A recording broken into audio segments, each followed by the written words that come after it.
Bien, el problema que tenemos dice, el planteamiento de un gerente es que el número de horas de trabajo overtime no ha cambiado con respecto al del pasado trimestre. El pasado trimestre se trabajó un promedio de 12.000 horas de overtime. Se seleccionó una muestra de 600 empleados y se encontró que trabajaron un promedio de 11.000 horas de overtime con una desviación estándar de 1.500 horas de overtime. Lleve a cabo la prueba de hipótesis correspondiente con un nivel de significancia de 10%. Lo primero que ustedes tienen que verificar en este tipo de problemas es si se trata de una prueba de cola de derecha, si es de prueba de izquierda o si es una prueba de dos colas. Siempre que el problema no me especifique una dirección, que no hable de incremento o hable de una reducción, estamos hablando de una prueba de dos colas. Y la clave aquí es que quiere verificar, el planteamiento es que no ha cambiado con respecto al pasado trimestre. Lo otro importante es identificar el dato histórico. El dato histórico aquí es que el pasado trimestre se trabajó un promedio de 12.000 horas. Así que en dato histórico vamos a poner aquí 12.000 horas. Vamos a poner aquí un tamaño de letra más grande para que sea consono con lo anterior. Ok, 12.000 horas. X barra. De esa muestra de 600 empleados se encontró que trabajaron un promedio de 11.000 horas. Así que X barra es 11.000 horas con una desviación estándar de 1.500 horas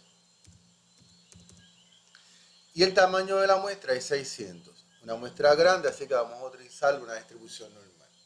La Z crítica la tienen que ver en la tabla que yo les presenté en la presentación de la, valga la redundancia, de la pizarra electrónica.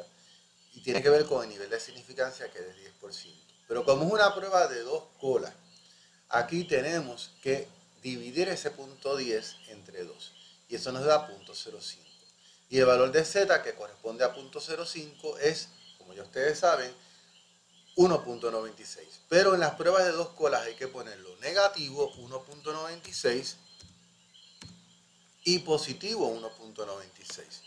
Lo ponemos tanto positivo como negativo porque estamos hablando de dos colas, la cola de la derecha y la cola de la izquierda. Muy bien, ahora vamos a buscar la estadística de prueba. La estadística de prueba es igual, abro paréntesis, le doy clic a X barra, menos el dato histórico, que es 12.000, cierro paréntesis, slash, sale dividido la desviación estándar, que es 1.500, multiplicado por SQRT raíz cuadrada, y ponemos el tamaño de la muestra, que es 600, cerramos paréntesis y nos da esa cantidad que está ahí, negativo 16.33. Cuando nosotros estamos trabajando con pruebas de dos colas y la Z te da negativo, pues yo me voy a fijar en el Z crítico negativo, obvio el positivo.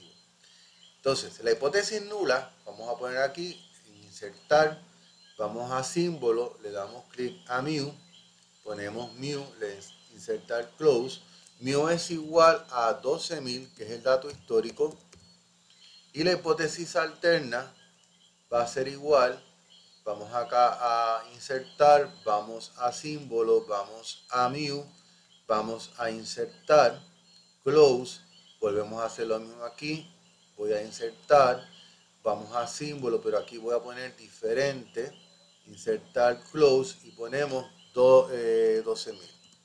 12.000 horas de overtime. Entonces la pregunta que me tengo que hacer es,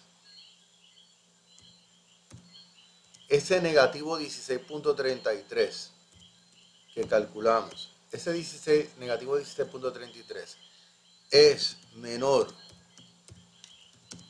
que el Z crítico, que es negativo 1.96. Esa es la pregunta que me tengo que hacer. Esa pregunta es fundamental. Vamos aquí a añadir, aumentar el tamaño de la letra para que se vea mejor. Vamos a tirarlo a 14. Entonces, si esa es la pregunta que yo me hago, es negativo 16.33 menor que negativo 1.96, la respuesta es sí. Por lo tanto, como la respuesta es sí, se rechaza la hipótesis nula, se rechaza hipótesis nula y se acepta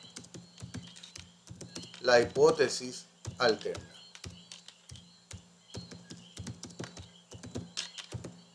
Es bien importante que ustedes tengan claro una cosa. Piensen en esto como si fuera una recta numérica, que va de negativo 1.96 a positivo 1.96. Si la z me hubiera dado, vamos a decir que 0, pues entonces como el 0 está entre estos dos números, yo no podía rechazar la hipótesis nula. Recuerden que nunca se dice se acepta la hipótesis nula. La hipótesis nula se rechaza y si se rechaza se acepta la alterna. Pero si no se puede rechazar la hipótesis nula, usted dice no podemos rechazar la hipótesis nula. Otro ejemplo, si la z me hubiera dado 1, pues no podía rechazar la hipótesis nula, porque el 1 está entre negativo 1.96 y positivo 1.96. Ahora, si me hubiera dado negativo 2, tampoco, entonces sí hubiéramos tenido que rechazar la hipótesis nula, porque negativo 2 está a la izquierda del negativo 1.96. Si me hubiera dado positivo 3, también se rechazaba la hipótesis nula, porque el 3 es mayor que 1.96. Si me hubiera dado 1.35, el 1.35 está entre estos dos valores, por lo tanto no se podía rechazar la hipótesis nula. Hasta entonces.